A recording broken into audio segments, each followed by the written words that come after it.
Hello friends, welcome again to my channel COVID-19 tutorials by ममता कौड़ा। आजकल हम contract act 1872 पढ़ रहे हैं। आज मैं आपको रेवोकेशन के बारे में बताऊंगी।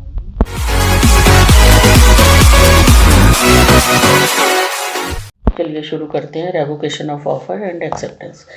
अब revocation of offer, it is only after the acceptance of an offer that there arises a contract, and then both the parties become bound by their respective promises. Before the offer has been accepted, it can be revoked. After an offer has been accepted, it ripens into a contract, then it cannot be revoked. एक case से मैं आपको इसको समझाती हूँ। Managing committee SGA high school versus state of Bihar and others. इसमें क्या हुआ था, डॉक्टर परमानंद थे who was the secretary of the managing committee of a school. उन्होंने 7 जुलाई को एक रेजिग्नेशन की अपनी लेटर लिखी, पर बाद में उन्होंने 9 अगस्त को अपनी विड्रॉइंग दी रेजिग्नेशन की एक और लेटर लिखी। जो कमेटी की मीटिंग हुई थी वो 11 अगस्त को हुई थी, तो उन्होंने उनका रेजिग्नेशन कंसिडर कर लिया। पर बाद में डॉक्टर परमानंद ने कहा कि मैंने उसको 9 अगस्त को विड्रॉ कर लिया था, आपकी एक्सेप्टेंस से पहले ही मैंने अपनी जो ऑफर थी उसको रिवोक कर दिया था, तो अब मैं रिज़ाइन नहीं कर रहा हूँ। उसके बाद आता है विड्रॉल ऑफ बिड्स।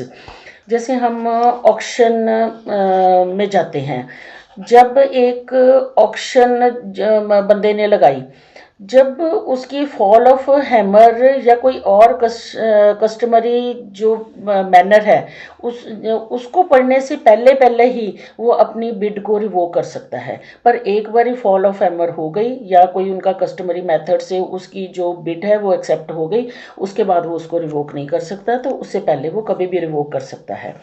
उसके बाद एक केस था JK enterprises versus state of MP। इसमें a tender for purchase of tendu leaves was submitted by the petitioner on 11th January.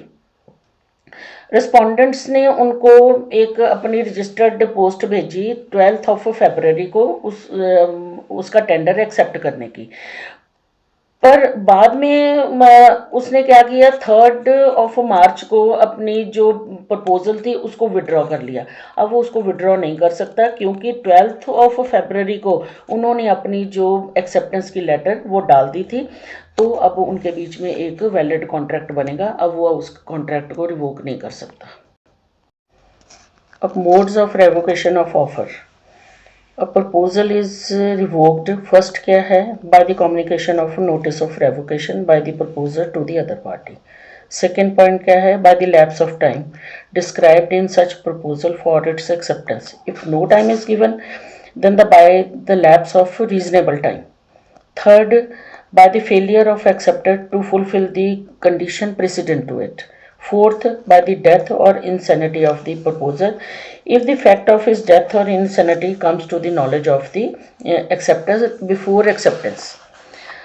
First क्या है, by notice of revocation. An offer ripens into a contract after it is accepted. Before it has been accepted, it creates no legal obligation, and therefore it can be revoked at any time before it is accepted. इसमें एक case है Dickinson versus Dodds. Dodds made an offer on 10 June for the sale of his property for 800 pounds, और इसमें mention था कि जो मेरी offer है वो 12 जून 9 AM तक आप उसको कभी भी उसमें एक्सेप्ट कर सकते हो, वो ओपन है। पर 11 जून को क्या किया, डॉट ने अपनी प्रॉपर्टी बेच दी। जो डिकिंसन था उसको इसके बारे में नॉलेज हो गई कि इन्होंने अपनी प्रॉपर्टी बेच दी। डिकिंसन ने कहा कि ये जो ऑफ़र है वो 12 जून 9 AM तक तो ओपन है, तो उन्होंने इससे पहले पहले अपनी एक्सेप्टेंस जो थी डॉट्स को भेज दी और फिर डॉट्स को उन्होंने सू करा। पर डॉट्स ने ये कहा कि मैंने 11 जून को जो मेरी ऑफ़र थी वो रिवोक कर दी है, अब हमारे बीच में कोई कॉन्ट्रैक्ट नहीं हुआ क्योंकि आपकी एक्सेप्टेंस से पहले पहले मैंने इसको रिवोक कर दिया था।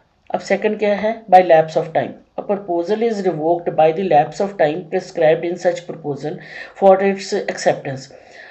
If no time is so prescribed by the lapse of a reasonable time, तो अब रीजनेबल टाइम हर चीज़ का उस ट्रेड के ऊपर डिपेंड करता है।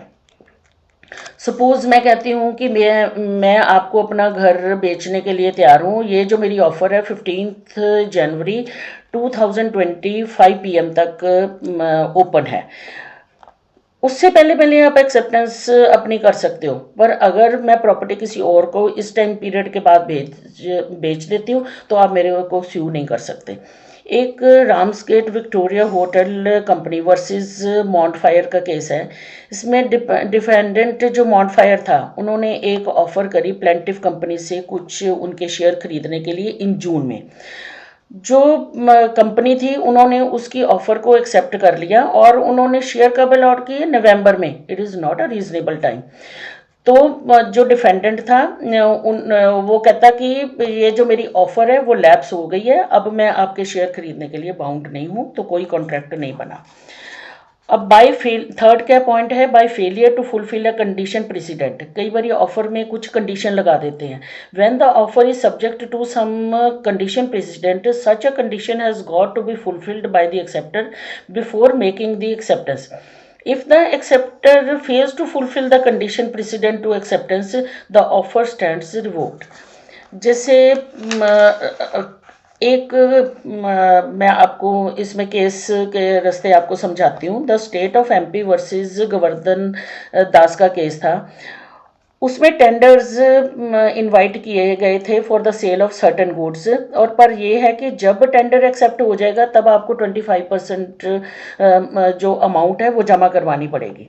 ए ने टेंडर फुलफिल किया और जो उसका टेंडर था वो हाईएस्ट था, और कंपनी ने उसको एक्सेप्ट भी कर लिया, पर उन्होंने 25% जो कंडीशन प्रेसिडेंट थी उसको पूरा नहीं किया, इसको जमा नहीं कराया, तो उसको बाद में आप ब्रीच ऑफ कॉन्ट्रैक्ट के लिए लायबल नहीं कर सकते हो। अब फोर्थ पॉइंट क्या है, बाय डेथ और insanity of the offeror.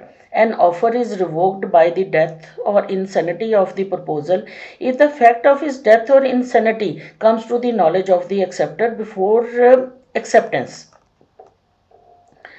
It means if the fact of death or insanity has not come to the knowledge of the offeree when he accepts the offer, it is valid acceptance giving rise to a contractual obligation. Revocation of acceptance. The proposer becomes bound when the letter of acceptance is posted to him. But the acceptor becomes bound when the letter of acceptance reaches the proposer. Since the acceptor does not become bound immediately on posting his letter of acceptance, he is free to revoke the acceptance by adopting some speedier mode of communication.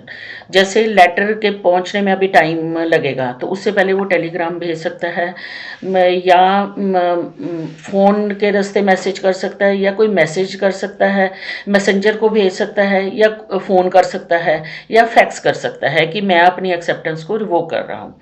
इसमें एक illustration है, A proposes by letter sent by post to sell his house to B, B accepts the proposal by a letter sent by post. Now B may revoke his acceptance at any time before it reaches A, but not afterwards. जब ए को मिल गई तो फिर वो एक contract बन जाता है, उसके बाद वो नहीं, उससे पहले वो चाहे फ़ोन कर ले उसको, चाहे फैक्स कर ले, चाहे मैसेंजर भेज दे कि मैंने अपनी जो एक्सेप्टेंस है वो रिवोक कर ली है। थैंक यू फ्रेंड्स, मुझे आशा है आपको मेरा ये वीडियो पसंद आया होगा। अगर आपको ये मेरा वीडियो पसंद आया तो आप इसको सब्सक्राइब करना ना भूलें, और जो बेल आइकन है काइंडली उसको भी प्रेस करें। Thank you, be safe, be healthy.